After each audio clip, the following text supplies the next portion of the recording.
नमस्कार विद्यार्थी मित्रों, जय शिक्षण। फिजिक्स विषय में आज वीडियो लेक्चर में आप सबનું हार्दिक स्वागत है। लास्ट लेक्चर ની અંદર આપણે ત્રુટિ અને અનુરૂપ છે આપણે એક્ઝામ્પલ નું સોલ્યુશન કર્યું। એમાં નિરપેક્ષ ત્રુટિ, સાપેક્ષ ત્રુટિ અને પ્રતિશત ત્રુટિને અનુરૂપ કામ કર્યું। આજના લેક્ચર ની અંદર જે આપણે વાત કરવાની છે એ સાર્થક અંકોને વાત કરવાની છે। તો સાર્થક અંકો કોને કહેવાય? તો કે એ પહેલા આપણે સાર્થક સંખ્યા વિશે વાત કરશું।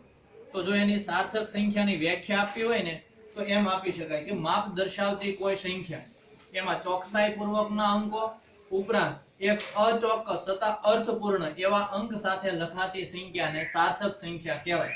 તો વ્યાખ્યા આપે ને તો એમાં ખબર ન પડે કે આ શું કહેવા માંગે વ્યાખ્યા, તો પહેલા આપણે સમજવું પડે, ત્યાર પછીથી આપણે એની સાર્થક સંખ્યાની વ્યાખ્યા આપી શકીએ। હું કહું છું, માપ દર્શાવતી કોઈ એક સંખ્યા એમાં ચોકસાઈપૂર્વકના અંકો ઉપરાંત એક અચોક્કસ છતાં અર્થપૂર્ણ અંક સહિત લખાતી સંખ્યા।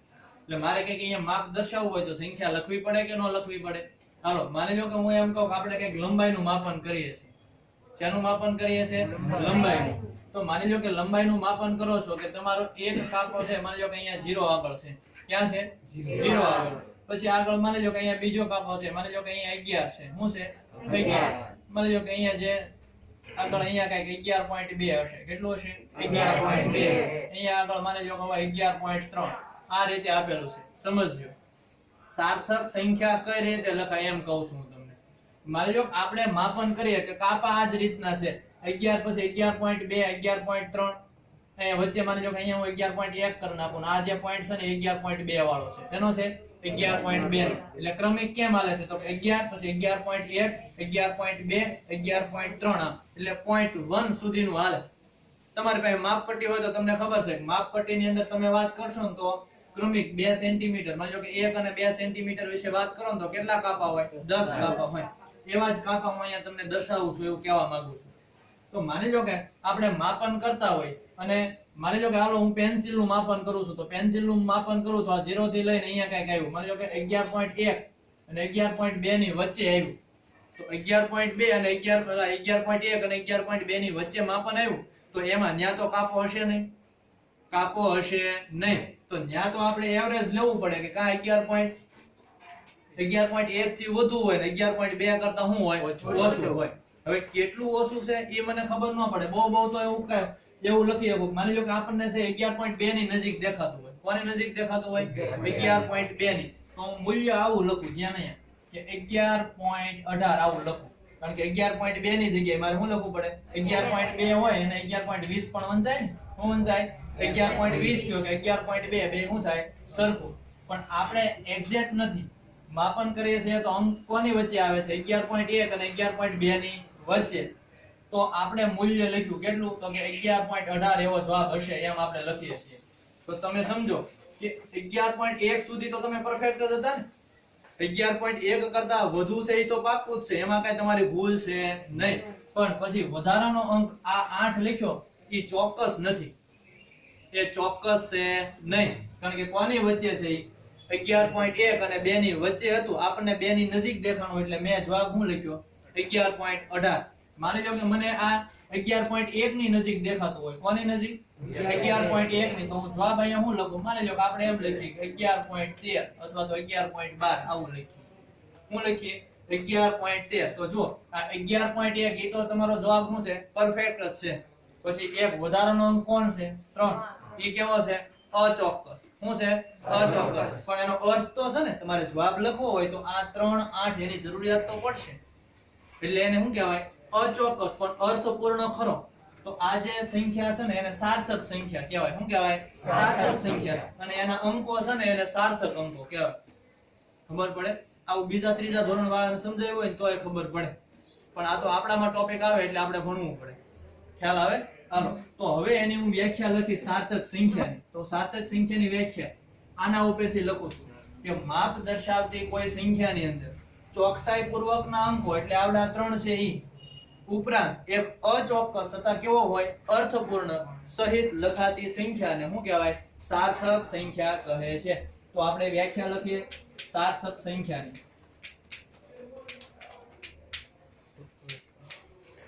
સાર્થક સંખ્યા અને સાર્થક અંકો।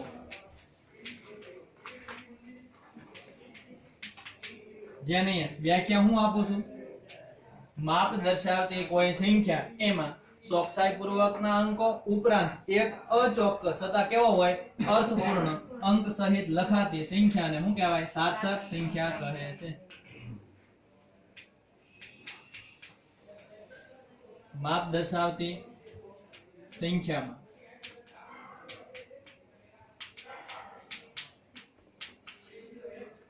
ચોકસાઈ પૂર્વકના અંકો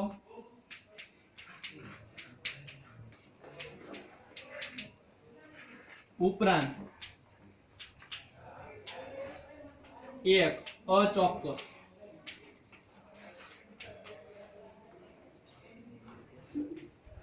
પરંતુ અર્થપૂર્ણ અંક સહિત લખાતી સંખ્યાને શું કહેશું આપણે? સાર્થક સંખ્યા કહે છે. ખબર પડી? જો માપ દર્શાવતી આ સંખ્યા છે, તમને દેખાય છે? એમાં આપણે શું લખ્યા? ચોકસાઈ પૂર્વકના અંકો, એટલે 3 અંકો પહેલા કેવા હતા? ચોકસાઈ પૂર્વકના, અને એક અચોક્કસ છતાં કેવો છે? અર્થપૂર્ણ. તો એમ લખેલી સંખ્યાને શું કહેવાય? સાર્થક સંખ્યા કહે છે. અને સાર્થક સંખ્યાના અંકોને સાર્થક અંકો કહેવાય. સાર્થક સંખ્યાના અંકોને કેવા કહેવાય? સાર્થક અંકો. તો સાર્થક અંકો ખબર પડી જાય. સાર્થક સંખ્યાની વ્યાખ્યા આવડે એટલે સાર્થક અંકો ખબર પડે. તો એ લખી નાખો, આ સંખ્યાના અંકોને શું કહેવાય? આ સંખ્યાના અંકોને સાર્થક અંકો કહે છે. ચાલો, હવે જે આપણો મુદ્દો આવે છે કે સાર્થક અંકો નક્કી કરવા માટેના નિયમો. સાર્થક અંકો નક્કી કરવા માટેના નિયમો. આમાં નિયમો છે કે આને સાર્થક અંક કહેવાય, આને ન કહેવાય. કઈ રીતે, કોને કહેશું, કોને ન કહેવું, તો એના માટે આપણે શું લખશું? નિયમો. કે સાર્થક અંકો નક્કી કરવા માટેના નિયમો. સાર્થક અંકો નક્કી કરવા માટેના નિયમો. પહેલો નિયમ હું કહું છું કે બધા શૂન્યેતર અંક સાર્થક અંકો છે. હું કહું છું બધા શૂન્યેતર અંક સાર્થક અંકો છે. બધા શૂન્યેતર અંકો એટલે શૂન્યેતર એટલે શૂન્ય સિવાયના. શૂન્યેતર એટલે શું? શૂન્ય સિવાયના. શૂન્ય સિવાયના જેટલા અંકો હોય એ બધા કેવા છે? સાર્થક અંકો હોય.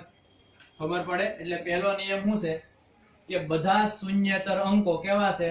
સાર્થક અંકો છે. શૂન્યેતર એનો મતલબ શું થાય? શૂન્ય સિવાયના.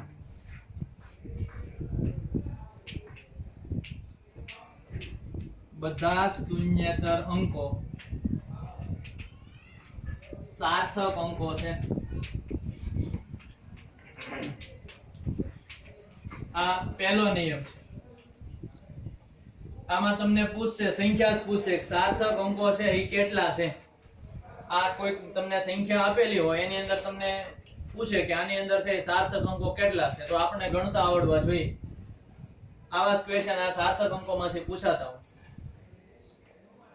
પહેલો નિયમ લખ્યો કે બધા શૂન્યેતર અંકો કેવા છે? સાર્થક અંકો. શૂન્યેતર એટલે શૂન્ય સિવાય. એટલે માની લો કે હું અહીંયા છે એ લખું છું સંખ્યા એક, કે માપ દર્શાવતી સંખ્યા. આ સાર્થક અંકોની જરૂરિયાત ક્યારે ઊભી થાય? કે માપ દર્શાવતી સંખ્યા હોય ને, એટલે ભૌતિક રાશિનું માપન કરતા હોય ને તો. બાકી આમણામ તમે કોઈ સંખ્યા લખો તો એમાં કઈ સાર્થક અંકોની જરૂરિયાત ઊભી થતી નથી. આપણે સાર્થક અંકોની જરૂરિયાત કોઈ માપ દર્શાવતી સંખ્યાની અંદર થાય. એટલા માટે આપણે એક્ઝામ્પલ ની અંદર પણ હું કઈક માપ દર્શાવતી સંખ્યા લખું. માની લો કે હું એમ લખું કે 132 સેન્ટીમીટર અથવા તો 123 સેન્ટીમીટર લખું. હું લખું 123 સેન્ટીમીટર. હાલો, 123 સેન્ટીમીટર દર્શાવ્યું. આ શું છે? માપ દર્શાવતી કોઈ સંખ્યા છે કે નહીં? સેન્ટીમીટર એ શું બતાવે? લંબાઈ બતાવે કે નહીં? એટલે અહીં મેં લખ્યું 123. તો એમાં કેટલી સંખ્યા છે? 1, બીજું 2 અને 3. તો 1, 2 અને 3, આ ત્રણે ત્રણ અંકો કેવા કહેવાય? સાર્થક અંકો કહેવાય. એટલે આ 1 ને સાર્થક અંક કહેવાય, 2 ને સાર્થક અંક કહેવાય અને 3 ને પણ શું કહેવાય?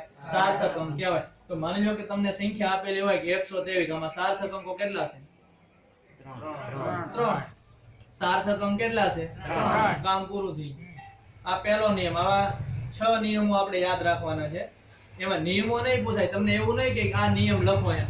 સાર્થક અંકો નક્કી કરવા માટેના નિયમો લખો એવું પૂછાશે નહીં. પણ એ નિયમો આવડતા હોય તો જ તમે સાર્થક અંક લખી શકો ને કે કેટલા છે એમ. અત્યારે તો આ પહેલું એક્ઝામ્પલ છે કે આ તો ગાંડા માણસને ખબર પડે કે 1 2 3 હમણાં કીધું છે કે આ જે સંખ્યા હોય એના અંકોને સાર્થક અંકો કહેવાય. આમાં નવીન શું કર્યું?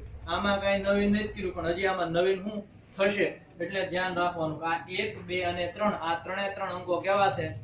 સાર્થક અંકો છે. કારણ કે આમાં એકે શૂન્ય છે નથી, તો શૂન્ય સિવાયના અંકોને તો આપણે શું કીધા? સાર્થક અંકો. હાલો હું એક એક્ઝામ્પલ આપું, હજી ઉદાહરણ આવશે પણ હું અહીંયા લખું. માની લો કે આમ લખેલું હોય કે મેં 1 2 3 0 હું લખ્યું હોય એટલે કે 1230 થયા. આ 1230 ની અંદર હું તમને કહું કે સાર્થક સંખ્યા કેટલી? 3. કેટલી? 3. શા માટે? કારણ કે 0 છે સાર્થક અંક છે નહીં. કારણ કે પહેલો નિયમ લખ્યો આપણે બધા શૂન્યતર અંકો, તો આ તો શું છે? શૂન્ય. હાલો તો એટલી આપણને ખબર પડી. બીજો નિયમ, બીજા નિયમની અંદર એવું છે કે બે શૂન્યતર અંકની વચ્ચે આવેલા શૂન્યાંકો સાર્થક અંકો છે. બે શૂન્યતર અંકની વચ્ચે આવેલા શૂન્યાંકો કેવા છે? સાર્થક અંકો છે. આ માત્ર સમજૂતી માટે હતું, તમે સમજી શકો કે સાર્થક અંકોની જરૂરિયાત શા માટે ઊભી થઈ, એટલા માટે આપણે લખ્યું કે એક અચોક્કસ અંક છે એ કોને કહેવાય એમ. એટલે બીજો નિયમ હું અહીંયા લખી નાખું છું, તમને દેખાતું ન હોય. હું બીજો નિયમ લખું છું કે બે શૂન્યતર અંકની વચ્ચે આવેલા શૂન્યાંકો સાર્થક અંકો છે.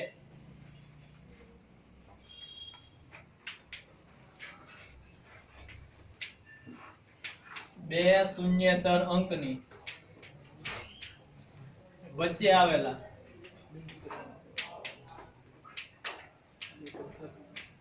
શૂન્યાંકો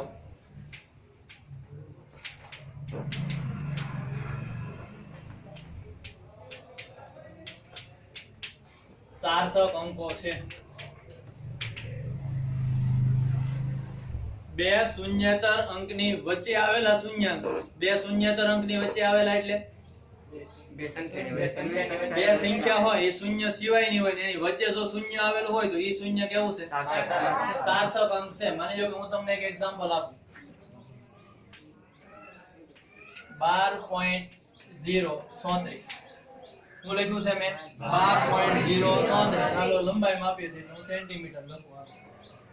કેટલા સાર્થક અંકો છે આમાં? 5. 1 2 3 4 અને 5. આ પાંચે પાંચ સાર્થક અંકો છે. હમણાં આપણે શું કીધું? બધા શૂન્યતર અંકો સાર્થક અંકો છે એવું કીધું હતું ને. એટલે અહીંયા આપણે શૂન્યને મેં સાર્થક અંક ગણેલો નથી. પણ બીજો નિયમ શું કે બે શૂન્યતર અંકોની વચ્ચે આવેલા શૂન્યાંકો, એટલે આ છે શૂન્ય સિવાયનો અંક છે કે નહીં? આ પણ શૂન્ય સિવાયનો અંક છે કે નહીં? એની વચ્ચે શૂન્ય આવે તો એને પણ શું કહેવાય? સાર્થક અંક કહેવાય. એટલે ઉપરના એક્ઝામ્પલ ની અંદર કેટલા સાર્થક અંકો થાય? 5. હું આ જવાબ લખું છું કે આની અંદર સાર્થક સંખ્યા કેટલી છે? 5. 1 2 3 4 અને 5. આનો ત્રીજો નિયમ,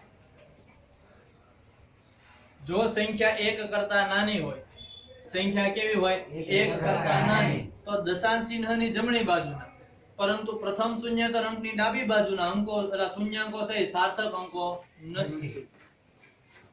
એટલે આ બધા નિયમો છે ને ગૂંચવણ ભર્યા, સમજશો નહીં ને એટલે કાંઈ ખબર નહીં પડે. આમ બધું કોમન લાગે પણ પછી કાંઈ ખબર પડશે નહીં. એટલે ધ્યાન રાખવાનું. હું કહું છું ઉદાહરણ આપશું ને ત્યારે તમને એક્ઝેક્ટ સમજાશે. માત્ર હું અહીંયા નિયમ બોલીનો તો એમાં બહુ ખબર ન પડે.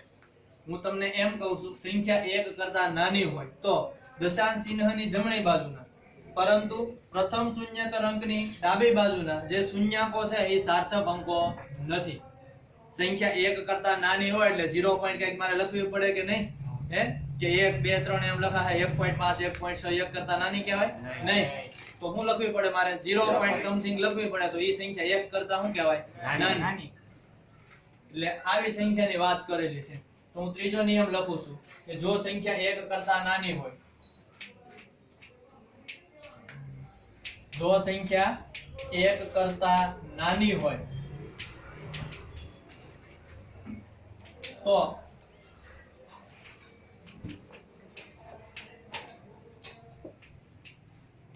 દશાંશ ચિહ્નની જમણી તરફના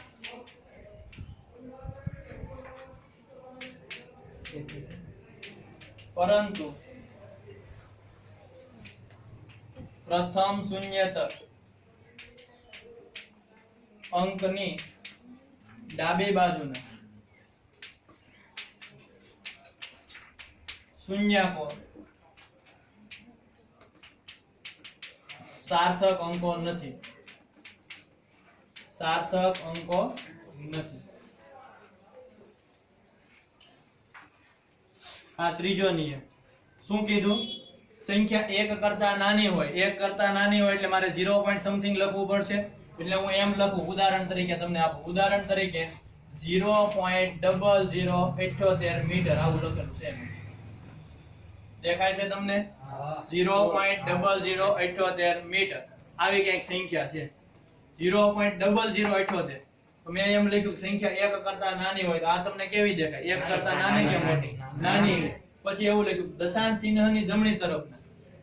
દશાંશ ચિહ્ન અહીંયા દેખાય છે તમને પોઈન્ટ, એટલે દશાંશ ચિહ્ન કહેવાય ને, એની જમણી તરફ. એટલે આ બે શૂન્યાંકો એની જમણી તરફ જ છે કે નહીં? પરંતુ પ્રથમ શૂન્યતર અંકની ડાબી બાજુના પ્રથમ શૂન્યતર અંક કોણ કહેવાય? 7. પહેલો તો 7 જ છે ને, એની ડાબી બાજુના એટલે એ આ બે છે ને, એ શૂન્યાંકો સાર્થક અંકો નથી. એટલે આની અંદર જો મારે સાર્થક અંકો લખવા હોય તો માત્ર કેટલા થાય? 2. ક્યાં ક્યાં? 7 અને 8. ખબર પડે? આ તો આ ત્રીજો નિયમ છે. આની અંદર સાર્થક અંકો આપણને મળે છે 2. હાલ ત્રીજો નિયમ પૂરો કે જો સંખ્યા 1 કરતા કેવી હોય? નાની, દશાંશ ચિહ્નની જમણી બાજુના પરંતુ પ્રથમ શૂન્યતર અંકની ડાબી બાજુના શૂન્યાંકો હોય એ સાર્થક અંકો કહેવાય નહીં. હવે ચોથો નિયમ છે કે જો સંખ્યા દશાંશ ચિહ્ન વાળી હોય, સંખ્યા કેવી હોય? દશાંશ ચિહ્ન વાળી, તો અંતિમ શૂન્યતર અંકની પછીના શૂન્યાંકો સાર્થક અંકો છે. સમજજો હું કહું છું. જો સંખ્યા કેવી હોય? દશાંશ ચિહ્ન વાળી હોય. દશાંશ ચિહ્ન વાળી હોય એટલે પોઈન્ટ વાળી. તો તમને એમ કીધું અંતિમ શૂન્યતર અંક હોય ને એના પછીના શૂન્યાંકો, અંતિમ શૂન્યતર અંક પછીના શૂન્યાંકો છે એ સાર્થક અંકો છે. સાર્થક અંકો છે. તો અહીંયા ચોથો નિયમ લખું છું. અહીંથી દેખાશે તમને? નહીતર ઉપર પછી લખી. તો એટલું કામ કરી નાખો. હાલો નેક્સ્ટ પછી આપણે ચોથો નિયમ ઉપર લખીએ. કેટલા નિયમ પૂરા કર્યા? 3. ત્યાર પછી કેટલામો નિયમ? ચોથો નિયમ. ચોથા નિયમ ની અંદર શું કીધું તમને? સમજજો કે જો સંખ્યા દશાંશ ચિહ્ન વાળી હોય, કેવી હોય? દશાંશ ચિહ્ન વાળી હોય, તો અંતિમ શૂન્યતર અંક પછીના શૂન્યાંકો એ પણ સાર્થક અંકો છે. અંતિમ શૂન્યતર અંક પછીના શૂન્યાંકો સાર્થક અંકો છે. તો કે એમાં કઈ ખબર ન પડે, નિયમ લખી નાખો, પછી હું તમને ઉદાહરણ આપીને સમજાવું એટલે તમને એક્ઝેક્ટ ખ્યાલ આવે. નિયમ શું છે? તો કે જો સંખ્યા કેવી હોય? દશાંશ ચિહ્ન વાળી હોય. જો સંખ્યા દશાંશ ચિહ્ન વાળી હોય તો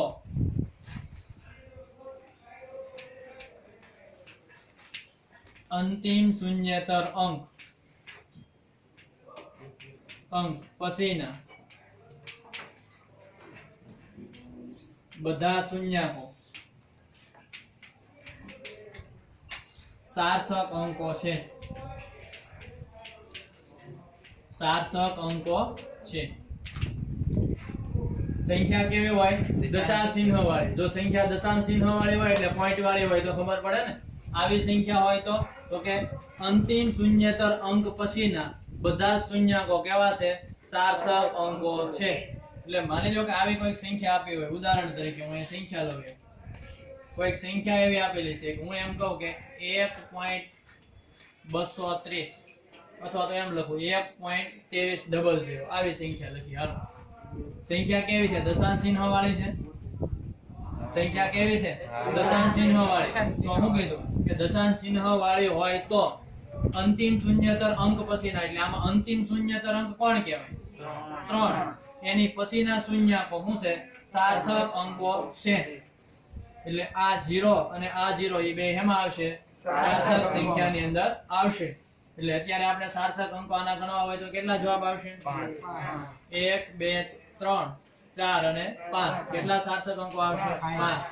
માની લો કે એક બીજું એક્ઝામ્પલ આપો 0.00 7900 0.007900 આની અંદર સાર્થક અંકો કેટલા? 1 2 3 અને 4 એટલે કેટલા સાર્થક અંકો થઈ ગયા? 4 ખબર પડે તો આ કેટલામો નિયમ હતો? ચોથો નિયમ કે સંખ્યા દશાંશ ચિહ્ન વાળી હોય તો અંતિમ શૂન્યતર અંક પછીના શૂન્યાંકો શું છે? સાર્થક અંકો છે. જો સંખ્યા પૂર્ણાંક હોય એટલે પૂર્ણ વર્ગ નથી ગયા તો હું કહું છું પૂર્ણાંક સંખ્યા એટલે 1 2 3 4 5 એ બધી કેવી કહેવાય? પૂર્ણાંક. એટલે દશાંશ ચિહ્ન વાળી હશે નહીં તો અંતિમ શૂન્યતર અંક પછીના શૂન્યાંકો છે એ સાર્થક અંકો નથી. જો સંખ્યા કેવી હોય? પૂર્ણાંક સંખ્યા હોય એનો મતલબ એમ કે દશાંશ ચિહ્ન વાળી નથી. પૂર્ણાંક સંખ્યા હોય એમ કહો એટલે દશાંશ ચિહ્ન વાળી છે નહીં તો શું કરવાનું? તો કે એના પછી જે અંતિમ શૂન્યતર અંક પછીના બધા શૂન્યાંકો શું છે? સાર્થક અંકો નથી. ખ્યાલ આવે? હાલો પાંચમો નિયમ અહીંયા લખી નાખું છું પછી એક્ઝામ્પલ આપું.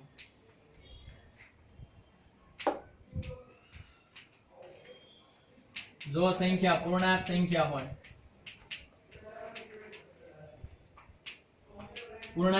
હોય અથવા તો બીજું તમે શું કહી શકો? દશાંશ ચિહ્ન વાળી ન હોય તો જો સંખ્યા પૂર્ણાંક સંખ્યા હોય તો અંતિમ શૂન્યેતર અંક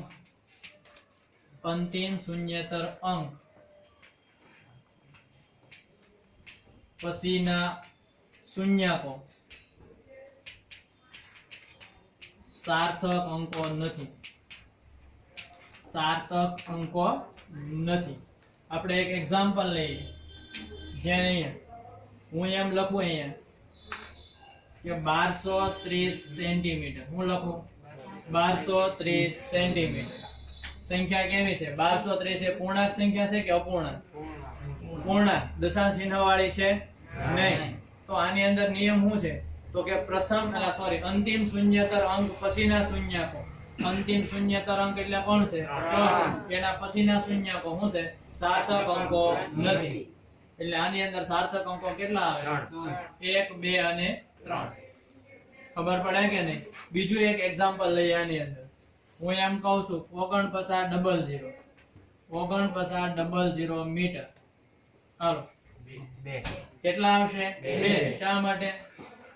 9 પછીના શૂન્યાંકો છે એ સાર્થક અંકો નથી. આવું શા માટે? આની અંદર ખબર? આમાં શું ફેર છે કે આ દશાંશ ચિહ્ન વાળી છે, આ પૂર્ણાંક સંખ્યા છે. તો આમાં છેલ્લા અંકો છે એ સાર્થક અંકો તરીકે લીધા અને આમાં સાર્થક અંકો લેતા નથી. એનું કારણ શું? તો કે તમે જો આ જે પોઈન્ટ પછી એટલા બધા આંકડા હોય ને એનો મતલબ એમ કે એની સચોટતા વધુ હશે. શું હશે? સચોટતા વધુ હશે. નહીંતર તો આ શૂન્યાંકોનો કોઈ મતલબ છે નહીં કે તમે એવા ઇન્સ્ટ્રુમેન્ટ વડે એનું માપન કરો છો કે એની અંદર સચોટતા શું છે? વધુ. એટલે સચોટતાને ધ્યાનમાં લઈ અને આપણે સાર્થક અંકો ધ્યાનમાં લીધા. એટલા માટે આની અંદર દશાંશ ચિહ્ન વાળી સંખ્યા હોય ને એટલે આપણે પછી અંતિમ શૂન્યતર અંક પછીના શૂન્યાંકો પણ શેના તરીકે લેવા પડે? સાર્થક અંકો તરીકે લેવા પડે. બાકી બીજું કાંઈ નહીં. ને આમાં જો તમે જુઓ ને તો આમાં તમે યુનિટ કન્વર્ઝેશન કરો ને તો નહીતર તો સાર્થક અંકો બદલાઈ જાય.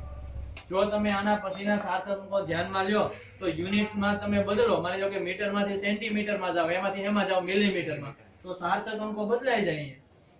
એ શું થઈ જાય? સાર્થક અંકો બદલાઈ જાય. એટલે સાર્થક અંકો તો બદલાય નહીં ને. તમે કદાચ મીટરમાંથી સેન્ટીમીટરમાં જાવ તો કઈ અંકો થોડા બદલાવાના છે? અંક બદલાશે નહીં. એટલે સાર્થક અંકો બદલાવા જોઈએ નહીં. એટલા માટે આ નિયમની અંદર આવું કીધું. માની લો આ એવું લખેલું છે કે 4900 મીટર. શું લખેલું છે? 4900 મીટર. આને મારે સેન્ટીમીટરમાં ફેરવવું હોય તો 1 મીટર બરાબર કેટલા સેન્ટીમીટર થાય? 100 સેન્ટીમીટર. એટલે આને મારે સેન્ટીમીટરમાં ફેરવવું હોય તો 100 વડે શું કરવું પડે? ગુણવું પડે. કારણ કે સેન્ટીમીટર એ કેવો છે? નાનો એકમ છે ને. કેવો છે? નાનો. તમારે નાના એકમમાં જવું છે તો મારે 100 વડે શું કરવું પડે? ગુણવું પડે. તો માની લો કે આને હું 100 વડે ગુણી નાખું તો તમારી સંખ્યા શું થઈ જાય? આનો આ જે એકમ મારે સેન્ટીમીટરમાં લખવો છે કે નહીં? તો 4900 તો હતા, પછી પાછા 00 શું થઈ ગયું? સેન્ટીમીટર. તો જો આ છેલ્લા શૂન્યાંકો સાર્થક અંકો ગણાતા હોય તો આની અંદર સાર્થક અંકો કેટલા થાય? 4. અને આની અંદર કેટલા થાય? 6. તો આ તો વસ્તુ એક ની એક જ છે. 4900 મીટર કયો કે 4940 સેન્ટીમીટર કયો, ઈ તો એકની એક જ સંખ્યા નથી. તો એકની એક જ સંખ્યાને અલગ અલગ સાર્થક અંકો હોય શક્ય નથી. એટલા માટે આ જ્યારે પૂર્ણાંક સંખ્યા હોય ત્યારે અંતિમ અંકો છે એ કેવા છે? અંતિમ શૂન્યતર અંક પછીના શૂન્યાંકો કેવા છે? સાર્થક અંકો નથી. એટલે આની અંદર પણ તમને સાર્થક અંકો તો કેટલા મળશે? 2 જ મળશે. કેટલા મળશે? 2 જ. એટલે કેટલા નિયમો પૂરા થયા? 5 નિયમ પૂરા થયા ને. હાલો, ત્યાર પછી એક છઠ્ઠો નિયમ. એ બહુ કોમન છે, આમાં કાંઈ બહુ યાદ રાખવા જેવું નથી. તમને એમ કીધું કે કોઈ સંખ્યા છે પૂર્ણાંક હોય કે અપૂર્ણાંક, એ ગુણાકારમાં હોય કે ભાજકમાં હોય. ભાજક એટલે ભાગાકારની અંદર. કોઈ સંખ્યા ગુણાકારમાં હોય કે ભાગાકારમાં હોય, એટલે કોઈ સૂત્રની અંદર માની લો કોઈ સંખ્યા આવતી હોય તો એ સંખ્યાના સાર્થક અંકો અનંત થાય. કેટલા થાય? અનંત. એનો મતલબ એવો છે ચોક્કસ સંખ્યા હોય ને, ચોક્કસ સંખ્યા એના સાર્થક અંકો અનંત હોય. ચોક્કસ સંખ્યાના સાર્થક અંકો કેટલા હોય? અનંત હોય. માની લો કે આ તમે સમજવું હોય તો પહેલા હું એમ લખી નાખું, જ્યારે કોઈ સંખ્યા પારિમાણિક સૂત્રની અંદર અથવા તો એમ કોઈ ભૌતિક વિજ્ઞાનના સમીકરણની અંદર ગુણાકારમાં હોય અથવા તો શું હોય? ભાગાકારમાં, એની અંદર આવતા ચોક્કસ અંકને શું કહેવાય? એના સાર્થક અંકો કેટલા હશે? અનંત થાય. કેટલા થાય? અનંત. હું તમને પહેલા ઉદાહરણ આપીને સમજાવી દઉં, પછી એનો નિયમ લખું. ઉદાહરણ તરીકે હું તમને એમ કહું પરિઘ. પરિઘ બરાબર શું થાય? વર્તુળના પરિઘનું સૂત્ર શું થાય? 2πr. આમાં 2 છે એ તો ચોક્કસ જ છે ને. 2 છે એ શું છે? ચોક્કસ સંખ્યા છે. તો એ ચોક્કસ સંખ્યા હોય તો એની અંદર છે તમારે એમ લખો કે આના સાર્થક અંકો કેટલા હશે.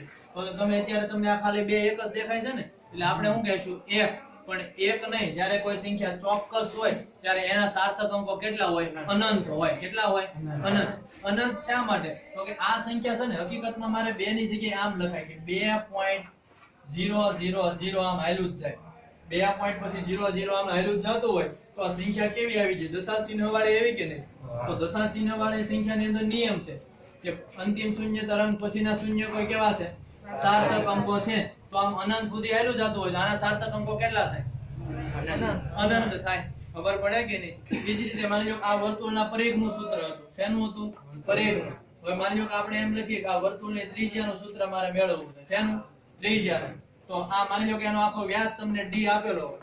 વ્યાસ એટલે ડાયામીટર કહેવાય ને. એ માની લો કે d જેટલો આપેલો હોય. કેટલો આપેલો હોય? d. તો મારે ત્રિજ્યાનું સૂત્ર મેળવવું હોય તો શું થાય? r = d/2. શું થાય? d/2. ત્રિજ્યા બરાબર વ્યાસ ભાગ્યા બેઝ થાય ને. ત્રિજ્યા બરાબર શું થાય? વ્યાસ ભાગ્યા 2. એટલે d એટલે ડાયામીટર એટલે વ્યાસ ભાગ્યા 2. તો અહીંયા છે 2 ક્યાં આવ્યો? ગુણાકારની અંદર. અહીંયા 2 ક્યાં આવ્યો? ભાગાકારની અંદર. પણ એ સંખ્યા કેવી છે? ચોક્કસ. સંખ્યા કેવી છે? ચોક્કસ. જો સંખ્યા ચોક્કસ હોય તો આના સાર્થક અંકો કેટલા થાય? અનંત. સાર્થક અંકો કેટલા થાય? અનંત. આના પણ અનંત સાર્થક અંકો અને આના પણ કેટલા થાય? અનંત સાર્થક અંકો થાય. તો હું લખું કે જ્યારે કોઈ ગુણાકાર અથવા તો ભાગાકારની અંદર અથવા તો એમ લખું કોઈ સમીકરણમાં કોઈ ચોક્કસ અંક ગુણાકારમાં હોય અથવા તો શેમાં હોય? ભાગાકારમાં. તો એના સાર્થક અંકો કેટલા થાય? અનંત થાય.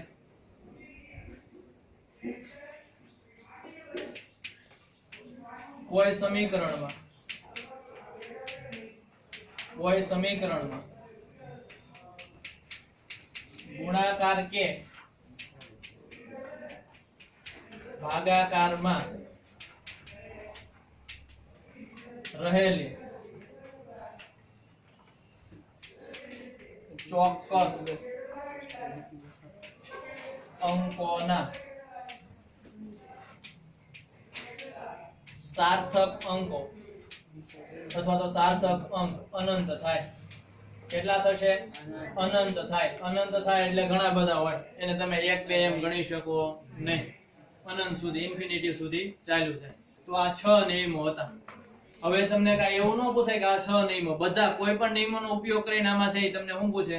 સાર્થક અંક મેળવવાનું કે એમાં એવું પહેલો જ નિયમ વપરાય બીજો જ નિયમ વપરાય એવું જરૂરી ન હોય. આ 6 નિયમોમાંથી કોઈ પણ નિયમ ભેગા કરી અને તમને એમ કહે કે આની અંદર છે સાર્થક અંકો છે એ મેળવો. તો અહીંયા તમે જોયું ને કે આવું લખેલું હતું 4940. તો એની અંદર માત્ર સાર્થક અંકો કેટલા હતા?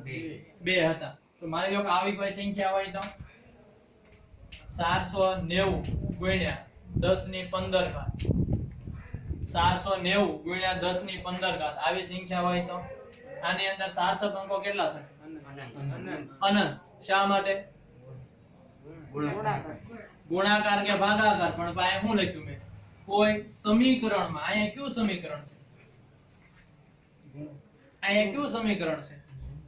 એકે સમીકરણ છે. આમાં એકે સમીકરણ તમને દેખાય છે.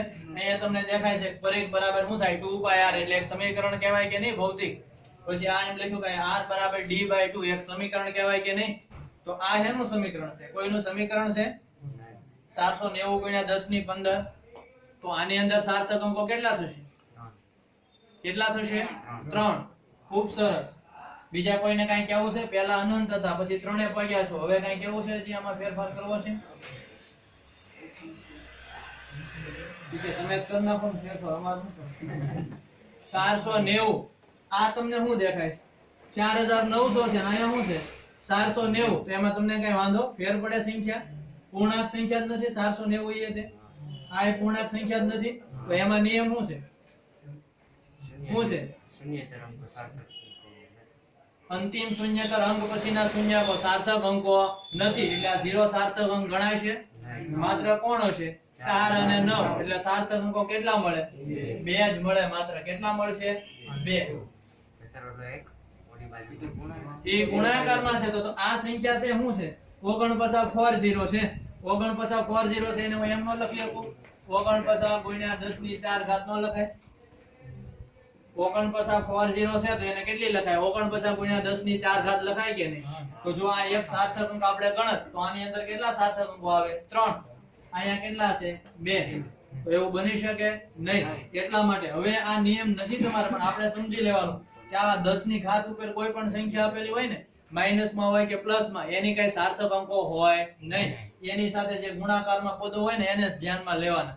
આવો કોઈ નિયમ નથી. તમારી બુકમાં તમે વાંચો ને એવું કંઈક સમજાવેલું છે, તમને કાંઈ ખબર નહીં પડે. આપણે એટલું જ ધ્યાનમાં રહેવાનું કે આવી કોઈ પણ ઘાત હોય ને તો એને આપણે ક્યારે સાર્થક અંકોમાં ધ્યાનમાં લેશું નહીં. આગળની જે વસ્તુ છે ને એના સાર્થક અંકો ધ્યાનમાં લેવાના.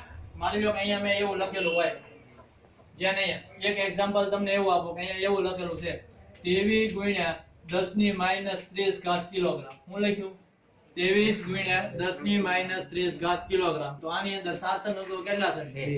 2. કેટલા થશે? 2. માની લો 230 ગુણ્યા 10 ની -3 ઘાત લખ્યું હોય તો અહીં કેટલા થાય? 2. તો આટલી વસ્તુ આપણને ખબર હોવી જોઈએ. આની અંદર પણ સાર્થક અંકો કેટલા થશે? 2. આમ લખેલું હોય 230 ગુણ્યા 10 ની -30 ઘાત સેકન્ડ કહો અહીંયા, તો પણ સાર્થક અંકો શું થશે? 2. આપણે એકમ સાથે કોઈ લેવા દેવા નથી. તો આ હતી સાર્થક અંકો.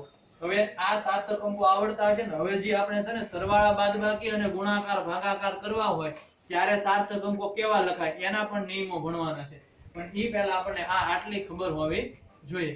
તો એટલું કામ કરી નાખો. 6 એ 6 નિયમો આવડવા જોઈએ. નિયમો પૂછાશે તો નેક્સ્ટ આપણે થોડાક એક્ઝામ્પલ વિશે વાત કરીએ કે જેથી કરીને તમને સાર્થક અંકો વિશે છે એ વધુ માહિતી મળે કે આની અંદર કેટલા સાર્થક અંકો હશે. જ્યાં નહીં હું એક અહીંયા એક્ઝામ્પલ લઉં છું 0.22088 મીટર. હું લખ્યું છે 0.22088 મીટર. આની અંદર કેટલા સાર્થક અંકો છે ને એ તમારે કહેવાનું. કેટલા છે? 5. 1 2 3 4 અને 5. આ 5 એ 5 છે શું છે? સાર્થક અંકો છે. આમાં જો એક કરતા વધુ નિયમોનો ઉપયોગ થયો, એક કરતા વધુ નિયમોનો ઉપયોગ થાય. એક આપણે હું કયો નિયમનો ઉપયોગ થયો આમાં એમ કહેવાય? 2 શૂન્યતર અંકો વચ્ચેના શૂન્યાંકો કેવા છે? સાર્થક અંકો છે. સાર્થક અંકો છે. પછી બીજો નિયમ કયો આની અંદર ઉપયોગ થયો એમ કહેવાય? સંખ્યા કેવી છે? એક કરતા નાની છે ને સંખ્યા? કેવી છે? એક કરતા નાની. તો એના દશાંશ ચિહ્ન પછીના જમણી બાજુના અથવા તો પ્રથમ શૂન્યતર અંકની ડાબી બાજુ. ભલે અહીંયા પ્રથમ શૂન્યતર અંકની પછીની નથી પણ સંખ્યા તો દશાંશ ચિહ્ન વાળી છે કે નહીં? તો એની અંદર 0 છે કે નહીં? તો એ 0 તમે ધ્યાનમાં લેશો કે કેમ? તો કે એ 0 ને આપણે ધ્યાનમાં લેવો પડે. એટલે આના અંદર સાર્થક અંકો કેટલા આવશે? 5. બીજું એક એક્ઝામ્પલ લઈએ.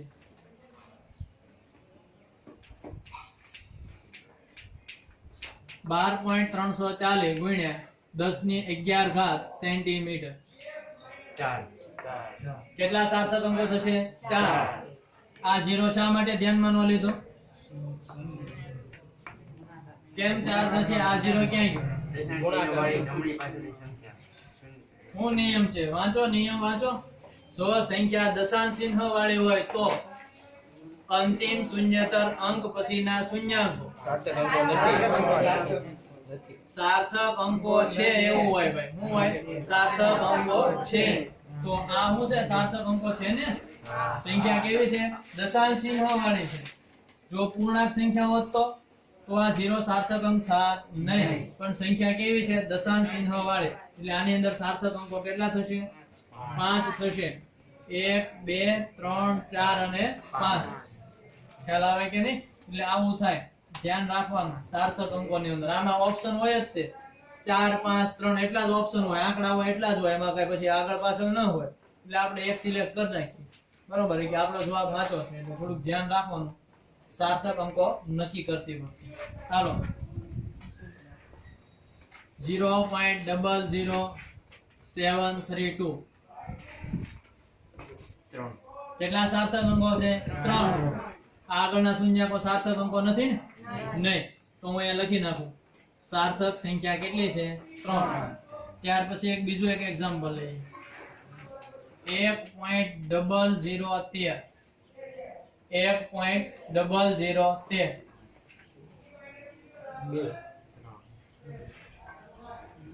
હાલો નક્કી કરો. ઠીક છે, તમે નક્કી કરનો. બરાબર 3 થશે ને? કારણ કે સંખ્યા કેવી છે? દશાંશ ચિહ્ન વાળી છે. એટલે જમણી તરફના અને પ્રથમ શૂન્ય તરફની આગળના સાર્થક અંકો નથી. પણ એ ક્યારે નિયમ હોય? સંખ્યા 1 કરતા નાની હોય તો.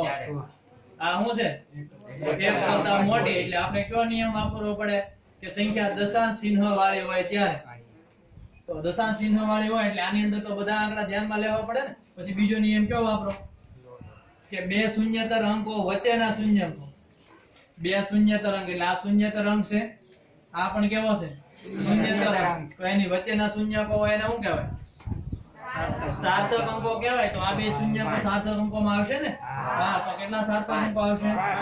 1 2 3 4 અને 5. એટલે આની અંદર જવાબ શું આવે? 5.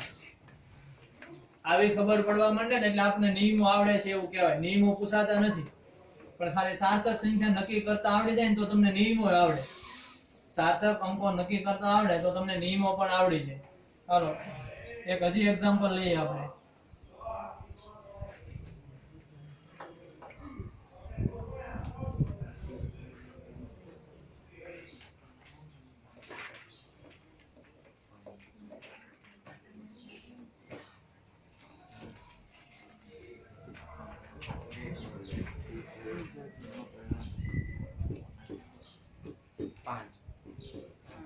કેટલા થશે? 1 2 3 4 અને 5. તો આની અંદર સાર્થક અંકો આપણને મળશે 5.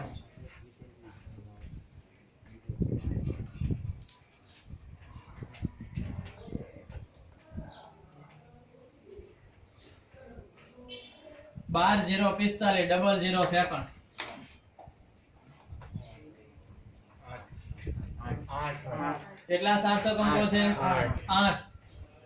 1 2 3 4 5 6 7 તો મને આંકડા દેખાય. આ તો સેકન્ડ છે. દેખી આ ઓલે સેકન્ડ. 7 આંકડામાં 8 સાર્થક કેટલા થશે? 5. કેટલા થશે? 5. કારણ કે આ બે શૂન્યાંકો નીકળી જાય ને. કારણ કે સંખ્યા કેવી છે? પૂર્ણાંક સંખ્યા. અને પૂર્ણાંક સંખ્યાની અંદર છે ઈ છેલ્લા શૂન્યાંકો આપણે સાર્થક અંકોને ધ્યાનમાં લેતા નથી. તો આની અંદર માત્ર કેટલા આવશે? 5. હજી એક એક્ઝામ્પલ લખી નાખીએ આપણે.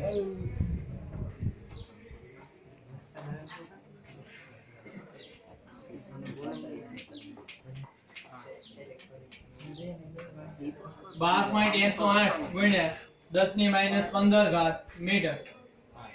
કેટલા આવશે? 5. આની અંદર સાર્થક અંકો આવશે 5. 0.0003